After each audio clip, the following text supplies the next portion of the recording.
দিবে না টিউশনের টাকা পেলো একটু দেওয়া উচিত কি রে ভাই ফটো তুলছো তুললাম তো বলবা তো ভিডিও ভিডিও কথা বলো আরে আমি ফটো তুললো রে ভাই চোখ লাল মারো পোজ এই মিয়া ফালতু করে জায়গা দাও না একটু বঙ্গবন্ধুর ভাষণটা দাও একটা ফটো তুলে দাও একটু বঙ্গবন্ধুর ভাষণ দাও সেই ঐতিহাসিক 7ই মার্চের ভাষণ আমরা শুনতে আমরা কি এমন স্বাধীনতা চেয়েছিলাম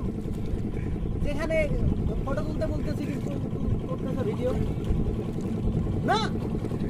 আমরা অস্ত্র জমা দিয়েছি কিন্তু ট্রেনিং জমা দেইনি এটা বুঝতে হবে তোমাকে